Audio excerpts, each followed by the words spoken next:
சில ஊடகங்கள்ல ஈரானுடைய பேச்சுவார்த்தை குழுவும் பாகிஸ்தானை நோக்கி வந்து கொண்டிருக்கிறது. அவர்களுக்கு முழுமையான வான் பாதுகாப்பை பாகிஸ்தானுடைய விமானங்கள் கொடுத்து கொண்டிருக்கிறது என்கிற வீடியோக்களை நீங்க பார்க்க முடியும்.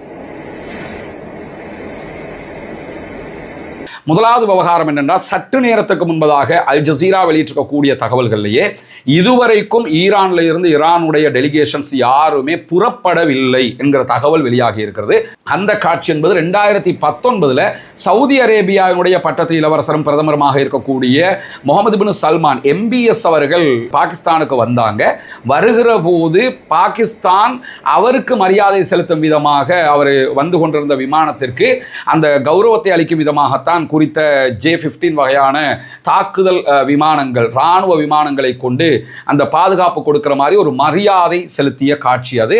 அந்த வீடியோவை பார்த்தாலே தெரிஞ்சிடும் அந்த காட்சிகள் என்ன மாதிரி இருக்குன்னு. அதை நீங்கள் சாதாரணமாக தேடி பார்க்கும்போது, நம்ம ஃபேக்ட் செக் பண்ணும்போது ஆல்ரெடி 2019 பஹ்ரைனை தளமாக கொண்ட சில தளங்கள் இந்த வீடியோக்களை போட்டிருக்காங்க. உலகத்தில் நிறைய வெப்சைட்டுகள் இந்த வீடியோக்களை போட்டிருக்கிறாங்க.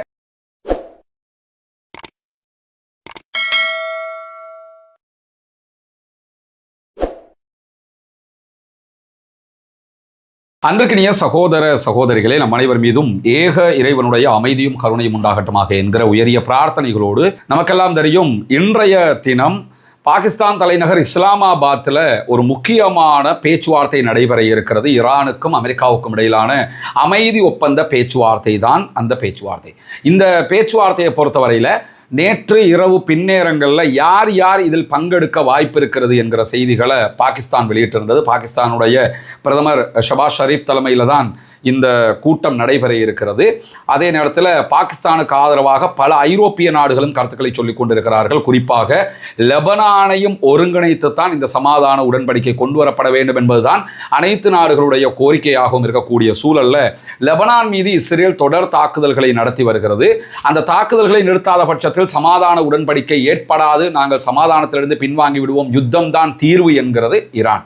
இந்த சூழல்ல ஈரான்ல இருந்து ஈரானுடைய சபாநாயகர், பாராளுமன்ற சபாநாயகர் முகமது ஹலீபாப் அவர்கள் கலந்து கொள்வார்கள் என்றும், அதேபோன்று அப்பாஸ் அராக்சி ஃபாரின் மினிஸ்டர், துணை ஃபாரின் மினிஸ்டர் ஆகியவர்கள் கலந்து கொள்வார்கள் என்றும் எதிர்பார்க்கிறோம் என்றெல்லாம் பாகிஸ்தான் தகவல் வெளியிட்டிருந்தது. அமெரிக்கா சார்பாக அமெரிக்காவினுடைய துணை அதிபர் வான்ஸ் தலைமையில் அவர்களுடைய மிக முக்கியமான அதிகாரிகள் குழு பங்கெடுக்கிறது.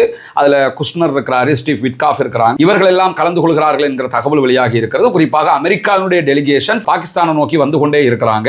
இந்த தகவல்களுக்கு மத்தியில் சில ஊடகங்கள்ல ஈரானுடைய பேச்சுவார்த்தை குழுவும் பாகிஸ்தானை நோக்கி வந்து கொண்டிருக்கிறது.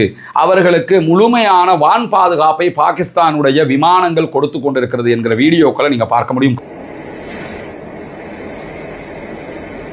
குறிப்பாக நேற்றைய தினம் இரவு செய்தியில் இலங்கையினுடைய பிரபல சிங்கள தொலைக்காட்சியாக இருக்கக்கூடிய ஹிரு தொலைக்காட்சியிலேயே ஒரு வீடியோவை போட்டு காட்டி ஈரானுடைய விமானம் வந்து கொண்டிருக்கிறது, அதற்கு பாதுகாப்பாக பாகிஸ்தானுடைய J-15 வகையான J-18 வகையான விமானங்கள், இராணுவ விமானங்கள் பாதுகாப்பு கொடுக்கிற காட்சியை பாருங்கள் என்றெல்லாம் ஒளிபரப்பியிருந்தாங்க. அதனுடைய தனி கட்டெல்லாம் இன்றைக்கி டிக்டாக்ல கூட அவங்க போட்டிருக்கிறத நீங்கள் பார்க்க முடியும். முதலாவது விவகாரம் என்னென்றால், சற்று நேரத்துக்கு முன்பதாக அல் ஜசீரா வெளியிட்டிருக்கக்கூடிய தகவல்களிலேயே இதுவரைக்கும் ஈரான்ல இருந்து ஈரானுடைய டெலிகேஷன்ஸ் யாருமே புறப்படவில்லை என்கிற தகவல் வெளியாகி இருக்கிறது.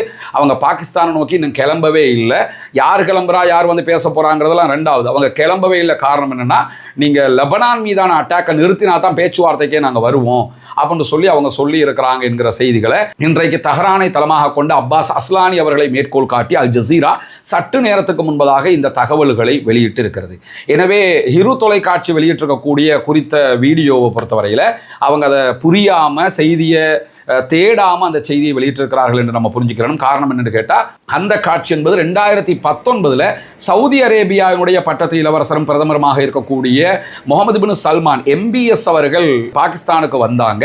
வருகிற போது பாகிஸ்தான் அவருக்கு மரியாதை செலுத்தும் விதமாக அவர் வந்து கொண்டிருந்த விமானத்திற்கு அந்த கௌரவத்தை அளிக்கும் விதமாகத்தான் குறித்த J-15 வகையான தாக்குதல் விமானங்கள், இராணுவ விமானங்களை கொண்டு அந்த பாதுகாப்பு கொடுக்கிற மாதிரி ஒரு மரியாதை செலுத்திய காட்சி அது.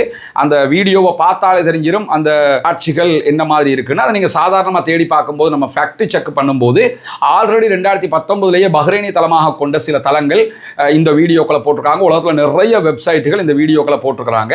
ஆனால் எங்கேருந்து இந்த வீடியோ எடுத்தாங்கன்னு தெரியல. நம்ம காலையில இருந்து ஈரானுடைய வீடியோ தளங்களில் ஈரானுடைய இர்னா அல்லது பிரஸ் டிவி யாராவது இதை போட்டிருப்பாங்கன்னு தேடி பார்த்தா அவங்களும் போடலை. ஈவன் அல் ஜசீரா இது மாதிரி ஒரு காட்சி போடவே இல்லை.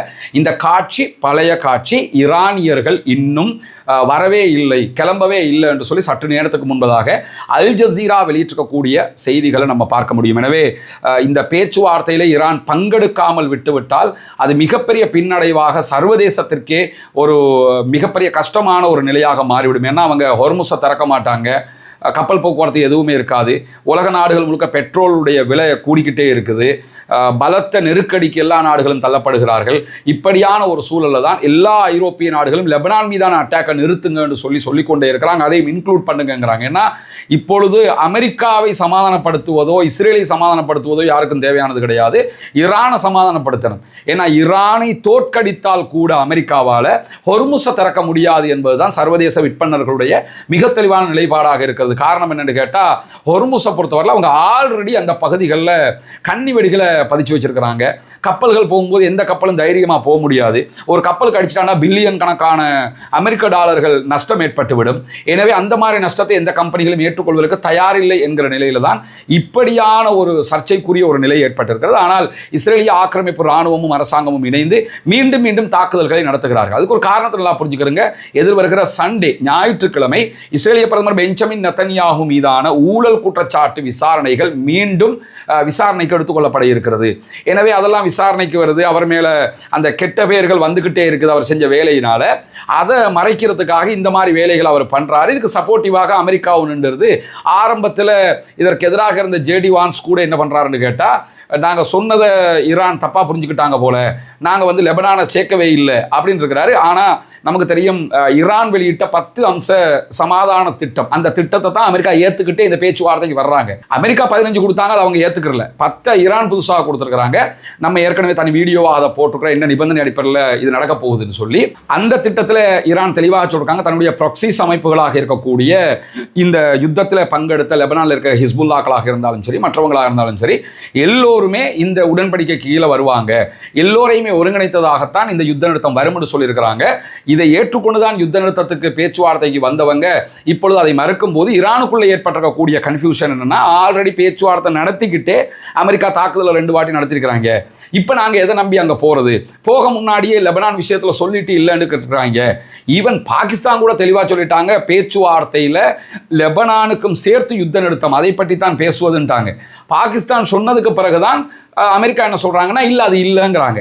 அப்போ ஆல்ரெடி பாகிஸ்தானுக்கு கொடுத்த தரவுகளில் லெபனானும் இருக்க போய் தானே பாகிஸ்தானுடைய பிரதமர் ஷபாஸ் ஷரீப் இந்த கருத்துக்களை சொன்னார். எனவே பாகிஸ்தானுக்கும் அமெரிக்காவுக்கும் இடையிலேயே இந்த கருத்து வேறுபாடு ஏற்பட்டிருக்கக்கூடிய சூழலில் தான் இதுவரைக்கும் ஈரானியர்கள் பேச்சுவார்த்தைக்காக புறப்படவில்லை என்கிற செய்திகள் வெளியாக இருக்கிறது.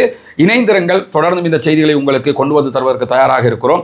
இன்றைய பேச்சுவார்த்தைக்கு அவர்கள் கலந்து கொண்டால், பேச்சுவார்த்தைகள் நடந்தால் அந்த செய்திகளை உடனுக்குடன் கொண்டு வந்து சேர்ப்பதற்கு நாம் தயாராக இருக்கிறோம். ஆக்கிரமிப்புகள் ஓய வேண்டும், ஆக்கிரமிப்பாளர்கள் ஓய வேண்டும், அமைதி திரும்ப வேண்டும், முழு மத்திய கிழக்கிலும் முழு உலகிலும் அமைதி திரும்ப வேண்டும் என்கிற உயரிய பிரார்த்தனைகளோடு ஆக்கிரமிப்பாளர்களுக்கு எதிராக தொடர்ந்தும் ஜனநாயக ரீதியாக குரல் எழுப்போமாக. வாஹர் தஅவானா அல்ஹம்துலில்லாஹி ரப்பில் ஆலமீன்.